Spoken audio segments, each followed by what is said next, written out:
E nós começamos mais um Liberdade de Opinião, direto do Rio de Janeiro, para conversar com o jornalista Sidney Rezende. Tudo bem, Sidney? Boa quarta-feira, hein? Olá, senhoras e senhores, bom dia, Colombo. Ótima quarta-feira para nós, semana toda, dias maravilhosos pela frente, pelo amor de Deus. É isso aí. Bom, Sidney, nós acompanhamos ontem aqui no Novo Dia, um pouco depois das 10 horas da manhã, o discurso do presidente na Assembleia Geral da ONU, logo na abertura da Assembleia, como é tradição. Sobre as queimadas, Bolsonaro disse que a floresta amazônica é úmida e não permite, portanto, a propagação do fogo. Ele afirmou que os incêndios, tanto na Amazônia quanto no Pantanal, acontecem sempre nos mesmos lugares, onde os caboclos e os índios queimam seus roçados em busca de sobrevivência em áreas já desmatadas. Seria uma questão quase que cultural, portanto. Este assunto das queimadas tomou vulto, o mundo inteiro discute o que está acontecendo por aqui. Como é que você encarou o argumento apresentado ao mundo e ao Brasil também sobre as queimadas lá na Assembleia Geral da ONU, Sidney? Este específico argumento do presidente, ele não só foi ressaltado por todo mundo, inclusive você escolheu aí como primeiro tema, porque ele não é inteiramente verdadeiro, né? Os técnicos e especialistas, inclusive com dados de satélite, demonstram uma outra coisa. Só para que você que está nos acompanhando tenha ciência disso, agora, o estudo mais recente desse mês de setembro, ele apontou que o desmatamento entre 2019 e 2020, portanto, o ano passado inteiro e parte deste ano, estaria relacionado à apropriação e desmatamento em larga escala realizadas por médios e grandes fazendeiros. Quem está dizendo isso são pesquisadores do INPE, Instituto Nacional de Pesquisas Espaciais, com base em registro de satélite, portanto, não é achismo nem opinião, é um fato concreto, técnicos da Universidade de Estocolmo e também da Universidade Federal de Minas Gerais. Esses três principais segmentos científicos e técnicos, eles já tinham emitido uma carta sobre isso, o que descarta esta responsabilidade, pelo menos exclusiva, de caboclos e indígenas. Eu não quero dizer com isso que não se possa ter focos de incêndio praticados por todo e qualquer outro segmento. Eu só estou dizendo que o que se informa precisamente em dados objetivos e técnicos é que seriam médios e grandes fazendeiros que estariam fazendo isso.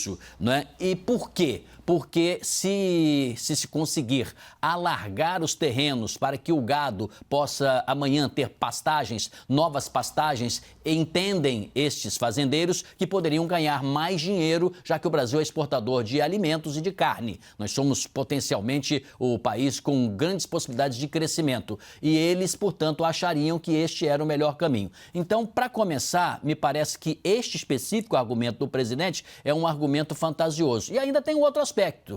Dois outros aspectos, né? O que também é bastante objetivo. Os indígenas não têm acesso a todas as terras onde os incêndios e o desmatamento foram registrados. Portanto, mesmo que quisessem, a não ser que eles tivessem mais gente para fazer isso, tivessem equipamentos, condição de meios de transporte, de aviação, para poder fazer esse incêndio criminoso em tudo quanto é canto. Então, também não se sustenta. E a outra coisa é que haverá de se acreditar que centenas de anos que os índios e os seus descendentes vivem na terra vão queimar a sua própria terra por causa do roçado? Me parece algo fantasioso. Agora, é preciso que a gente tenha também compreensão, Colombo, que nós estamos diante de um presidente complexo, né? Não é aquele presidente, assim, compassado, como Michel Temer, ou outros presidentes, né, mais diplomáticos, como Fernando Henrique.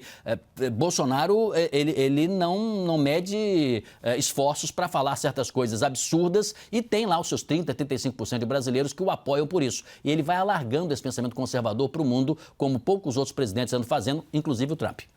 Ele falou ontem também, durante o discurso, que o governo Bolsonaro é um governo que tem tolerância zero com o cometimento de crimes ambientais e que, na realidade, o Brasil está sendo vítima de uma campanha internacional de difamação, de desinformação, porque o Brasil hoje alimenta boa parte do mundo, é uma agropecuária bastante sustentável, outros países não teriam condição de competir conosco. comercialmente e, portanto, tentam, com essa campanha difamatória, fazer com que o nosso produto, o produto brasileiro, tenha um valor de mercado menor ou tenha mais dificuldade de ser aceito no mercado internacional. Isso também faz sentido para você ou não, Sidney? Vamos pegar a faca e vamos imaginar uma carne, né? Vamos cortá-la para um lado e para o outro. O primeiro, o Brasil nunca foi bom em comunicação externa. Nós perdemos esse grande debate de marketing, de jornalismo e de comunicação em geral, quando se quer explicar o país lá fora. Nós perdemos vários embates na área turística para a América Central em alguns outros momentos. O Brasil não consegue se expressar e utilizar-se dos canais internacionais de comunicação. Em geral, os brasileiros que representam o país lá fora não dominam muito bem o inglês, as suas peças publicitárias são caras e acaba se perdendo dinheiro, o marketing que fazemos é um marketing atrasado, antigo. Então, de fato, o Brasil pode sim ser vítima de campanhas internacionais por objetivos que são mais favoráveis aos países que estão, às vezes, competindo conosco em certas áreas e isso acaba nos prejudicando. Nesse aspecto de sobrevoo, o presidente não estaria errado no momento de dizer que pode existir uma campanha. Vamos então agora o outro lado da carne aqui que nós fatiamos, né? Vamos para o outro lado. O fato sempre vence. A verdade vence. Na verdade, você tem condições, às vezes, de apurar alguma informação, levantar algum dado específico e até não ser reconhecido naquele preciso momento. Passa-se o tempo e vê-se que você tem razão. Não, o Brasil não administra bem essa área do meio ambiente. Já estamos dizendo isso, até às vezes sou criticado nas redes sociais, dizendo, o senhor está repetitivo. Ora, gente, se nós desarticulamos, nós não, o ministro Salles, do meio ambiente e o governo, por extensão, por apoio do presidente, se desarticulou vários organismos que estavam funcionando, que faziam um trabalho em linhas gerais muito melhor do que o atual, se demitiu fiscais, se demitiu inclusive fiscais depois de fazerem um trabalho corretíssimo, né, com multas e cumprindo os seus deveres, se estes organismos não são mais os mesmos, se hoje em dia nós estamos com a área ambiental desnuda internamente e externamente, ora, não vem o presidente dizer que isso aí é fruto de campanha internacional. Até pode ser, em parte. No todo, não. O presidente está jogando para os outros uma responsabilidade sua e de seu governo. Infelizmente, é duro dizer isso. O presidente falou também sobre a pandemia da Covid-19, lamentou as mortes, prestou solidariedade às famílias e pontuou aquilo que entende terem sido as ações corretas do governo dele desde março, quando os primeiros casos chegaram aqui, a coisa começou a ganhar um volume um pouco maior, né? O presidente Bolsonaro disse que, como aconteceu em grande parte do mundo, por aqui o vírus foi politizado. Houve, por parte da imprensa, segundo ele, uma disseminação do pânico sob o lema do fique em casa. A economia a gente vê depois. E ele entendia que as duas coisas deveriam ser tratadas ao mesmo tempo. Como é que você vê esse discurso do presidente Jair Bolsonaro sobre uma eventual politização da pandemia? Houve politização da pandemia por aqui, Sidney? Houve sim politização por parte do próprio presidente, por parte dos governadores, por parte dos prefeitos e até por uma pequena parte também de gente que deveria se comportar mais ao lado da ciência e da saúde. Não está errado o presidente quando diz que houve politização, mas ele está incluído também. Ele está empurrando para os governadores, dizendo, eu fui obrigado pelo STF a me limitar apenas a ser uma espécie de distribuidor de recursos e eu fiz isso. Nunca no mundo ninguém fez tanta coisa assim, ou com os maiores programas e tal. Conversa, porque vou lembrar aqui, ilustrando também com uma daquelas observações, né, só para a gente ambientar melhor para o senhor e a senhora que não acompanha isso. Lembra-se que nas redes sociais, há alguns anos, surgiu um vídeo do protetor solar, né, que dizia a importância do protetor solar e dizia-se, inclusive, o seguinte, os políticos do meu tempo, da minha juventude, lá do passado, eram melhores que os atuais. O que acontece? Não é bem assim, não. É que o tempo vai passando, você vai esquecendo e vai guardando apenas certas coisas de maneira seletiva e natural do curso da vida e depois no futuro você tem uma impressão muito assim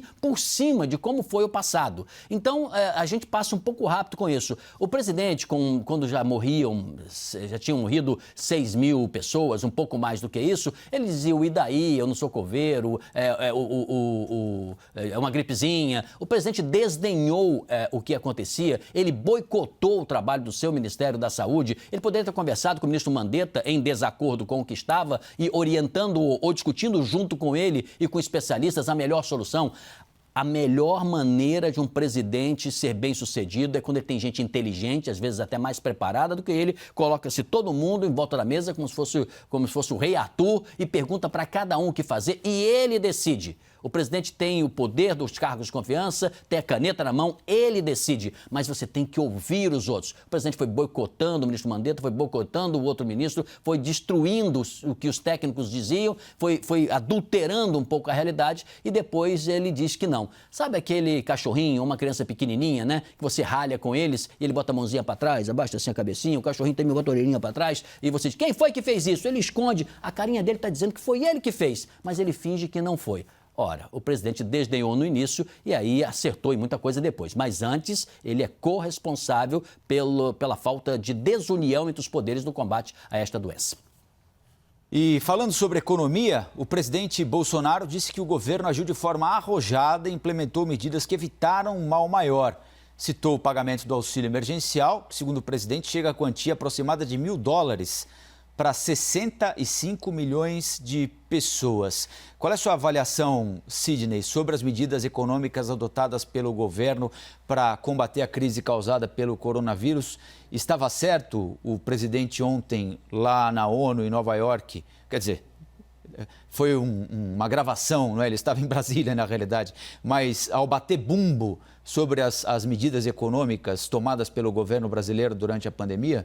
Sim, a ajuda assistencial foi uma medida importante, o presidente acertou. Claro, queria um valor, o Congresso alargou para um valor mais alto, houve aí uma discussão de ordem interna, mas no cômputo final, esta ajuda foi muito importante, foi indispensável, foi oportuna, ajudou a resgatar milhões de brasileiros que estavam, inclusive, em situação muito mais pobre, muitos viviam dependentes até do Bolsa Família, então fez bem o presidente. Aqui no curso da nossa conversa, Colombo, eu me recordo que você me questionava algumas vezes, a crítica que eu fazia e que mantenho, acho apenas que o governo errou em não alargar o Pronamp, aquele programa para pequena e média empresa. Hoje é de doer o coração nas cidades brasileiras e nos bairros, principalmente, você acompanhar vendo o comércio de rua sendo destruído, muitas lojas fechadas. Aquele empresário poderia hoje estar com as lojas abertas, poderia estar com um pouco mais de saúde, ele só queria prazo para poder pagar. Quantas famílias não choraram em volta de uma mesa de jantar quando alguém disse assim, olha, vamos ter que fechar o nosso negócio, mudar de vida, que não tem como pagar os funcionários, não tem como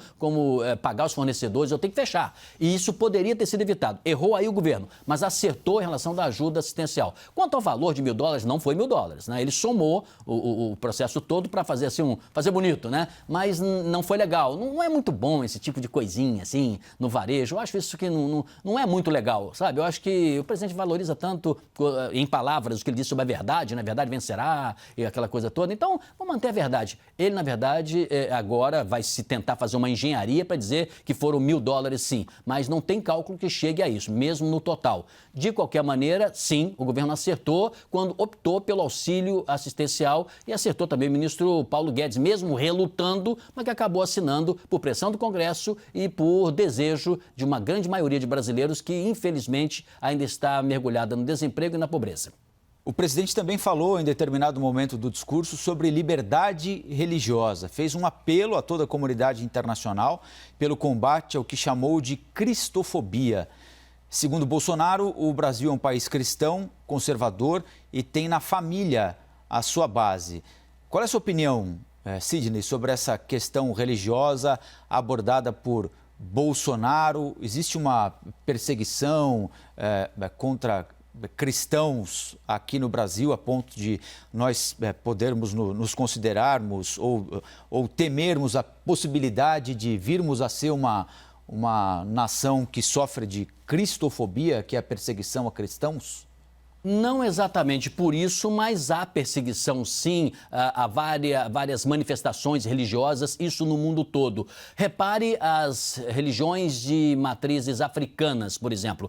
Estas religiões, elas estão sendo perseguidas e muito. Os terreiros, os templos religiosos espíritas, os lugares espíritas de expressão dessa sua religiosidade, quantas destas localidades, desses locais não estão sendo perseguidos, destruídos? Destruído mesmo. as pessoas são agredidas, quebra-se tudo.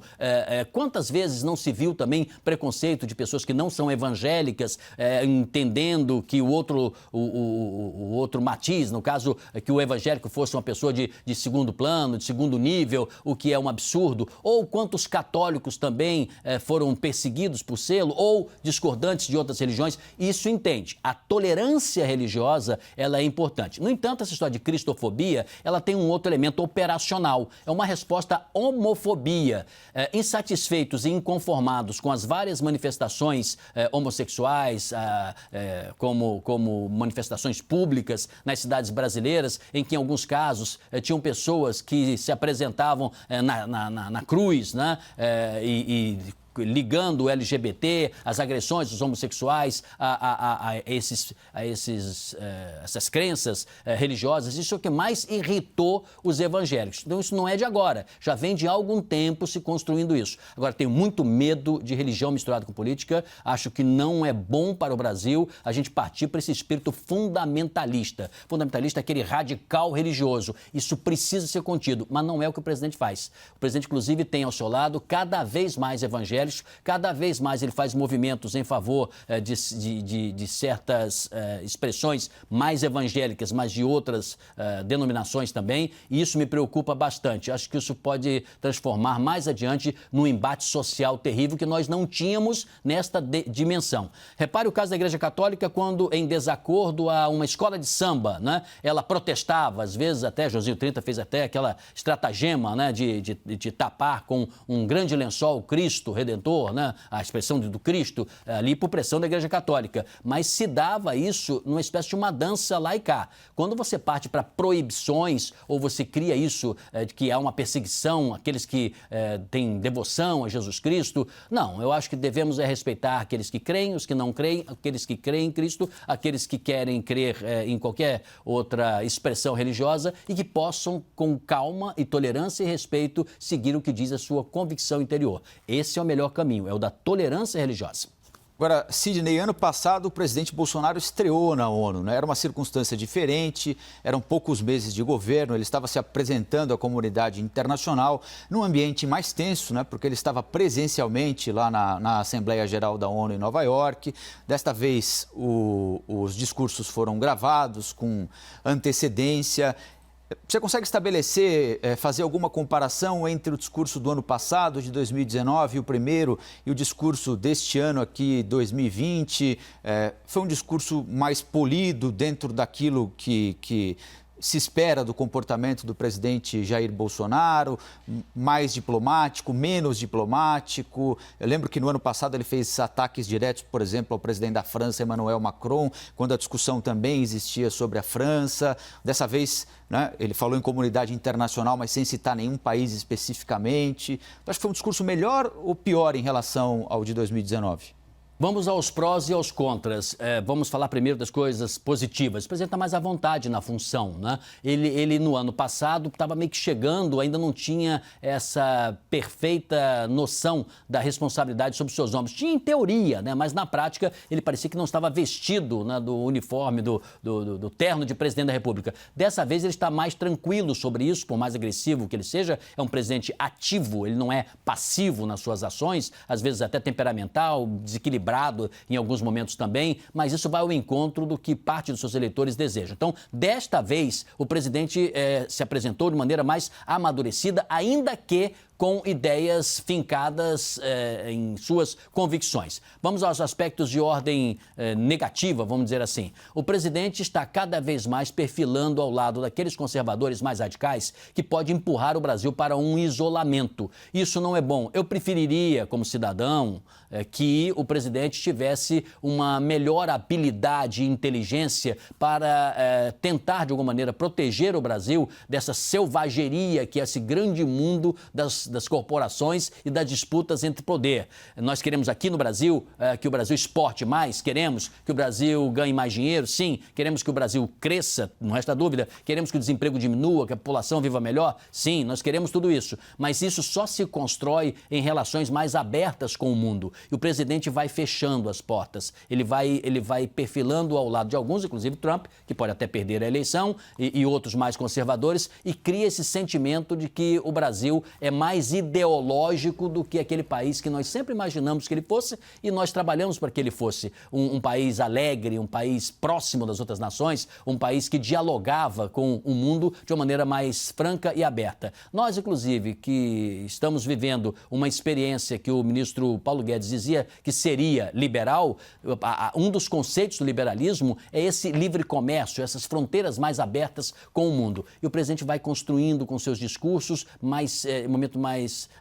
momento atual, de mais fechamento, de mais obstrução, de mais isolamento para esse relacionamento. Isso não me parece uma coisa boa e poderá influenciar até o continente. Por enquanto, o Brasil está influenciando menos do que já influenciou no passado. Não estou dizendo que os outros países que estão aqui limítrofes ao Brasil vão seguir o que o presidente está determinando. Mas o Brasil é muito grande, e é melhor que ele tenha relacionamento político e diplomático de altíssimo nível do que de rompimento e de isolamento, como eu disse há pouco. Sidney, boa quarta-feira, até amanhã, hein? Até amanhã.